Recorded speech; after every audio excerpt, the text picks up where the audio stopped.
Inside Lacrosse just released their list of the top 50 college lacrosse players of 2024. So in this video, I wanted to go through the top 10 and react to them with you guys. Let's do it. At number 10, we have Michael Boehm, and he is the lead attackman and the catalyst of the offense for the Michigan Wolverines. He led Michigan last season to their best season in program history.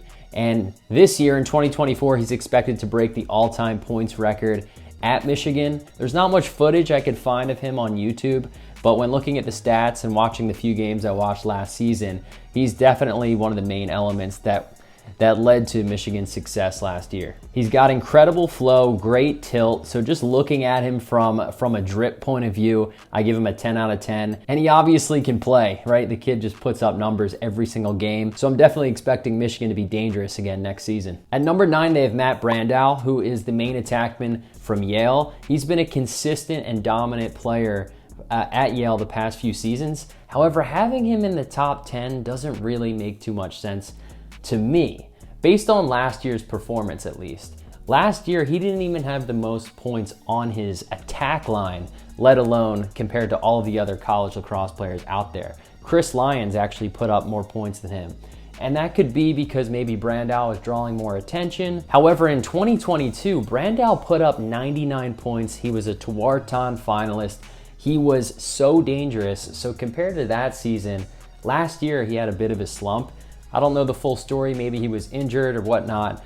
But to me, I don't know if he really deserves to be in the top 10 based on last year's performance. At number 8, we have Coulter Mackesy, who is Princeton's dynamic offensive threat. Ever since he's landed on campus at Princeton as a freshman, he's been a productive scorer. He finished last season with third most points per game out of all college lacrosse players. He had 5.2 points per game. So he's obviously super productive, even though he draws the #1 pole every game. He's a crafty dodger. He's shifty. He's just one of those guys that knows how to put the ball in the back of the net. And he led Princeton last year to being Ivy League champs. And Coulter Mackesy just carried his team last year. Just look at his stats compared to the rest of the team. Absolute beast. So I think Coulter Mackesy definitely deserves to be in the top 10. At number 7, we have Alex Vardaro from Princeton, who is transferring to Georgetown in 2024. He was college lacrosse's leading scorer from the midfield position last year, so he was the most consistent producer in the league. However, having him at number 7 is really high. It's tough to justify having you in the top 7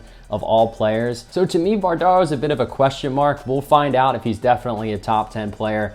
Let's watch Georgetown closely this year and see if he has that same impact. At number 6, we have Ajax Zappitello. Probably the sickest name in college lacrosse history. He co-led his team in turnovers with 21 caused turnovers last year. Probably the most dominant defender in college lacrosse. He's obviously matched up with the #1 attackman on every single team he plays against. Matches up with Shellenberger, matches up with Brennan O'Neill, Pat Kavanagh. He's the guy that's assigned to cover all of these dynamic attackmen. So he definitely earned his keep as the nation's top defender, and I definitely think deserves the number 6 position, especially with a name like that. Imagine being the best defender in college lacrosse and your name is Ajax.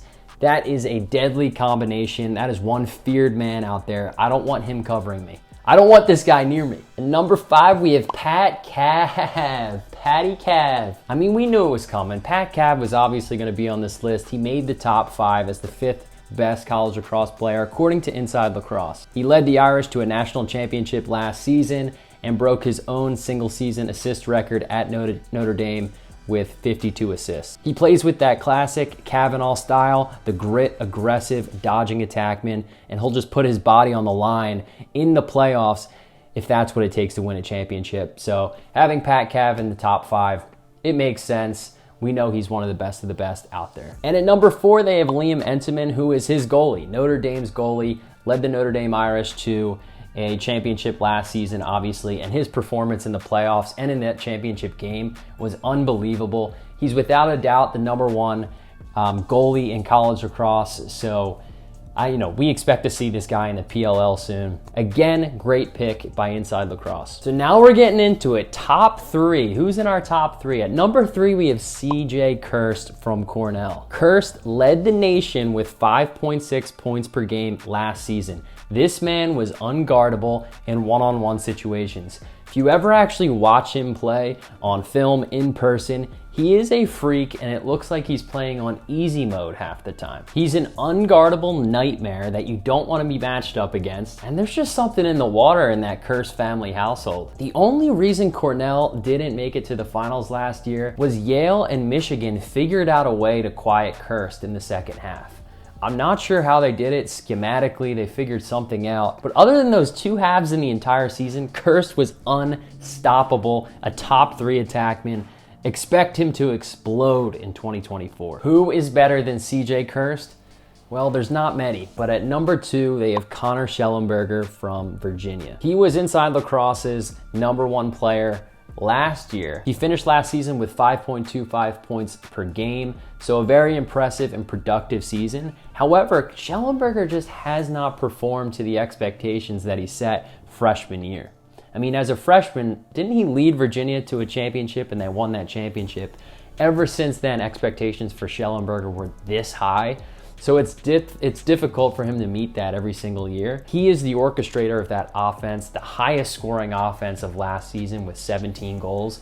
However, he did get injured towards the end of last season, and that slowed him down. Now that he's fully healthy, he's expected to be fully healthy in 2024, and Virginia has added on guys like Truett Sunderland, McCabe Millen, Peyton Cormier's coming back. That offensive unit is going to be deadly and nearly impossible to stop. I can't wait to watch Virginia next year. Who is going to stop them, and who's going to prevent Connor Shellenberger from hoisting that trophy again? If there is one man who can stop Virginia in 2024, it's this guy right here. At number 1, we have Brennan O'Neill from Duke. He's the reigning Tewaaraton winner. He finished last season with 97 points. Led Duke all the way to the championship last season where they lost to Notre Dame in the finals. And I don't know if you guys saw Brennan O'Neill in the World Games this past summer, where he played on Team USA against grown men and led Team USA to a gold. He dominated throughout the round robin series, and then when they played Canada in the finals, he carried Team USA across the finish line. He finished with 4 or 5 goals in the most clutch moments, again, against the best of the best players in the world. He was the only college player out there, and Team USA looked to him to carry them over the finish line. So when he comes back to college, he's coming back with a vengeance, because he's literally done it all. First team All-American, Tewaaraton winner, just went to the World Games and won a gold. The last thing he needs to do is win a championship with Duke. This is a feared man walking. Brennan O'Neill, #1 college lacrosse player of 2024. I agree, and I don't think anyone can disagree with that. But let me know what you guys think. Drop a comment below. Where do you disagree on this list? I made a video like this on TikTok.